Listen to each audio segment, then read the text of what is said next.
Oh, t'es pas tous bien-aimés, frères et sœurs. L'Union européenne sanctionne la RDC sur un problème de déforestation. L'Union européenne accuse la RDC de détruire les forêts de la RDC. Pas les forêts de l'Union européenne, attention. De détruire les forêts de la RDC.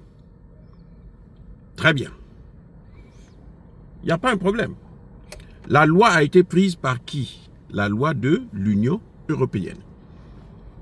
Quand l'Union européenne, selon le droit international, quand le Parlement européen vote une loi, elle est valable où? Elle est valable en Europe. Elle n'est pas valable en RDC où? En principe. Mais eux, ils votent des lois qu'ils valident en Afrique. Alors, qu'est-ce qui se passe exactement? L'Union européenne dit que la loi, c'est zéro déforestation dans le monde. Mais bon, le monde, vous savez, l'Union européenne ne viendra pas contrôler la déforestation aux États-Unis, hein? Ni en Chine, ni en Russie. Elle viendra contrôler en Afrique, parce que l'Afrique leur appartient. L'Afrique, bon, c'est là où eux, ils viennent faire passer leur récréation.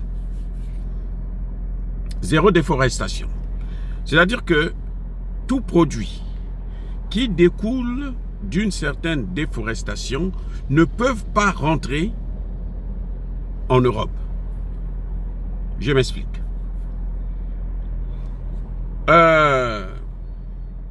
Si par exemple vous produisez le café et le cacao, ce qui est l'un des problèmes aujourd'hui que subit la RDC, vous produisez le café et le cacao, il ne faudrait pas que pour produire votre café et cacao, vous puissiez détruire votre forêt pour avoir un espace pour produire le café et le cacao.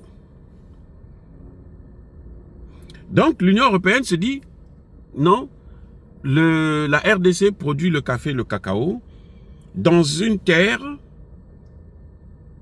de forêt. Donc on déforeste et on crée donc des champs pour le café et le cacao.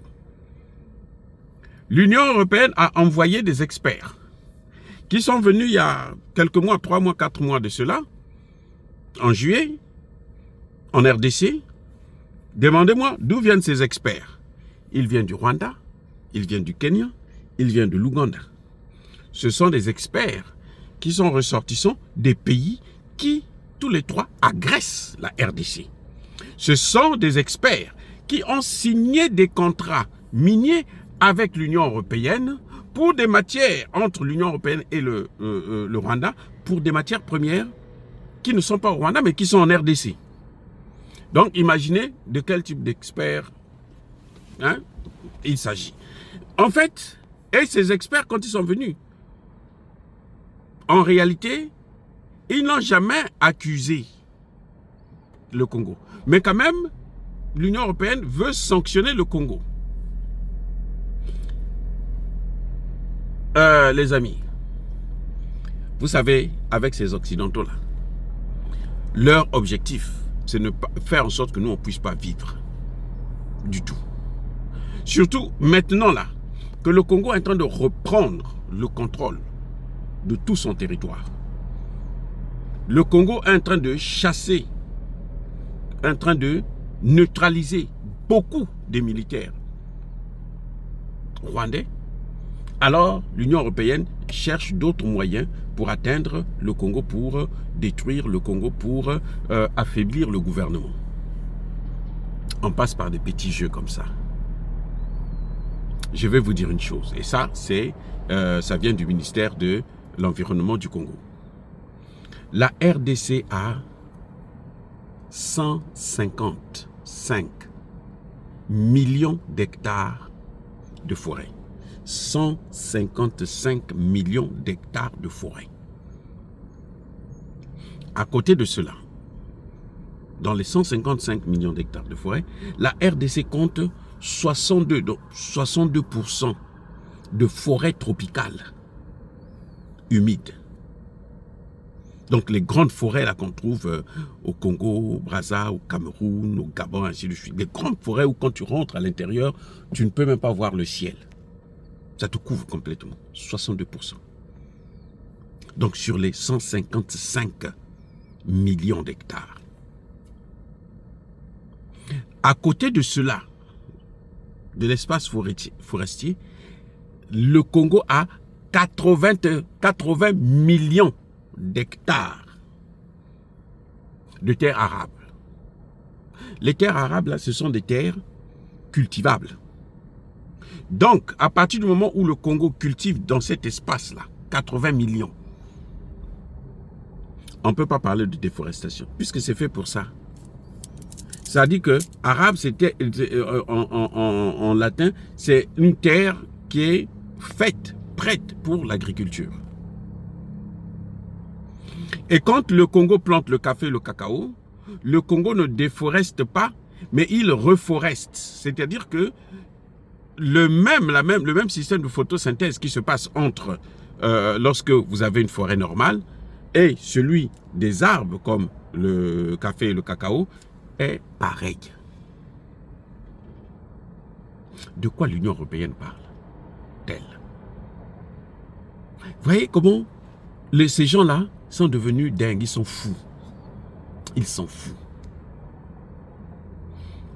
Le bassin du Congo, celui qui part du Congo-Kinshasa, Congo-Brazzaville, Cameroun-Gabon, ce bassin-là consomme, aspire par an 1 milliard de tonnes de CO2. Alors dites-moi, les Français, eux, ou les Belges là, leur petit truc là, leur petit pays là qui ressemble au Rwanda, les Belges là, leur forêt, déjà ils ont combien d'hectares de forêt pour pouvoir donner des leçons aux gens? Il y a un élément qui est très important, c'est que, et le président Tshisekedi l'a dit à Brazzaville, lorsqu'ils étaient partis au sommet sur la forêt, hein, où il y avait même le rigolo de Macron qui était là. Il a dit, mais cette guerre-là est en train de détruire nos forêts. Les Rwandais, les Ougandais, les Kenyans, qui n'ont pas de forêt, vraiment de vraies forêts, sont en train de détruire la forêt congolaise avec le soutien de l'Occident, des États-Unis et de l'Union européenne et de l'Angleterre. Tshisekedi l'a dit. Je vais ajouter encore une autre chose. C'est pas moins de 500 millions d'arbres que les ONG là, leur fameux putain d'ONG là, coupent pour 500 000 arbres hein, que les ONG coupent chaque an pour loger les Rwandais, les réfugiés rwandais, les ONG. Et maintenant, on veut sanctionner le Congo. Donc, vous voyez déjà, c'est une injustice qui ne se justifie pas, qui est tellement inhumaine. C'est-à-dire qu'ils sont... En fait, pour eux, il faut pas que le Congo s'en sorte. Il ne faut pas que le Congo se développe. C'est ça le problème que nous avons avec même nos opposants qui ne comprennent pas ces choses-là. Maintenant, il y a un autre problème que je voudrais vous faire comprendre. Tout ce tintamarre-là, c'est pour mettre à genoux le Congo. Or, l'Union européenne, c'est près de 500 millions d'habitants. Les États-Unis, c'est environ 300 millions d'habitants. Ça fait 1 milliard. L'Union européenne et les États-Unis, autour d'1 milliard. Et les poussières. L'Inde seulement, c'est 1 milliard 500 millions d'habitants. La Chine, 1 milliard 500 millions d'habitants. L'Afrique, 1 milliard 500 millions d'habitants. Pourquoi la RDC se tracasse? Pourquoi ils sont obligés de négocier avec les Européens, avec les Américains, avec les ceci, pour leur bien à eux? Alors que tout est fait à dessein pour nous empêcher de nous développer. En fait, c'est ça le problème. empêcher le développement de l'Afrique. C'est ça que veut l'Union européenne. Empêcher le développement de la RDC. C'est ça que veut l'Union européenne. Et nous, on ne peut pas continuer à rester comme ça, à les regarder, à contempler et à assumer, à avaler la pilule. Vous savez, quand on parle de l'AGOA, les Américains, ça c'est leur arme fondamentale. L'AGOA, là, la moindre des choses, on vous sort de l'AGOA. Mais, vous croyez, les Américains, moi je suis aux États-Unis, je ne suis jamais allé dans un restaurant français, et plutôt américain, des blancs américains, où vous allez trouver, les gens vous ont préparé les mfumbois. Les gens vous ont préparé ce qu'on appelle en Côte d'Ivoire la sauce graine. Moi, je n'ai jamais vu. Peut-être que vous avez vu. Moi, ici aux États-Unis, je n'ai jamais vu. Si tu veux manger ces choses-là, le pondou, les ceci, tu vas dans un restaurant africain. Et il n'y en a même pas assez. Si tu veux manger le tchèb, tu dois aller dans un restaurant sénégalais. Et ce n'est pas dans toutes les villes. Vous avez des grandes villes comme New York, vous pouvez avoir 2-3 restaurants, vrais restaurants africains, mais c'est pas... Donc, ils ne consomment pas nos produits. La seule chose qu'ils peuvent consommer, c'est le café, le cacao. Mais le café, le cacao, vous savez quoi? Ça vient aussi des pays d'Amérique latine. Là où ils ont déjà tout déforesté. Eh oui. Donc, nous devrons apprendre à orienter notre commerce et notre agriculture vers les produits que nous consommons. C'est-à-dire, la RDC doit apprendre à orienter ses agriculteurs dans la production des produits que les Congolais, les Camerounais, les Gabonais, les Centrafricains, les Tchadiens consomment. Je me souviens à l'époque quand j'étais au Congo, nous consommons souvent ce qu'on appelait ebembedoula. C'était le poulet qui venait de la RDC. Voilà ce qui est important. Ce n'est pas la peine, il faut enseigner aux agriculteurs africains de ne pas consommer, de ne pas produire les produits que les autres vont consommer. Parce que là, on est soumis à un chantage. Le jour qu'ils ferment leur marché, nous sommes coincés. Vous avez vu le Burkina Faso? Le Burkina Faso produit la tomate. Nous consommons la tomate en Afrique. Donc, quand on sort le Burkina Faso de l'AGOA, sa tomate est consommée par les Africains. Sans problème. Ce sont eux qui auront des problèmes ici parce que les prix vont augmenter. Il y aura l'inflation. Et on va pouvoir contourner le dollar dans ces cas. C'est ça, c'est-à-dire que être là tout le temps à passer, on va négocier avec les Européens, on va négocier avec les États-Unis, on va ceci. Vous produisez quoi? Pour eux, nous sommes là pour consommer leurs produits. C'est-à-dire, ils viennent ici, ils prennent nos matières premières, ils amènent là-bas et puis ils ramènent ici. Le café, le cacao qui est produit ici, ce n'est pas en Afrique, ce n'est pas fabriqué, transformé en Afrique, c'est transformé chez eux, ça revient chez nous, ce n'est même pas tout le monde qui peut avoir ça. Les enfants, même des agriculteurs, parfois ne sont pas capables d'acheter un chocolat, une plaquette de chocolat. Vous vous rendez compte? Apprenons à produire ce que nous consommons, ce que l'Afrique consomme. Et si on veut sortir de l'Afrique, regardons maintenant les grands pays qui ont d'ailleurs de l'argent. La Chine, l'Inde sont plus riches que l'Europe, les États-Unis. La Russie est la 4e puissance au monde. Produisez ce que les Russes vont manger. Produisez ce que les Russes vont manger. Voilà le vrai problème que nous avons.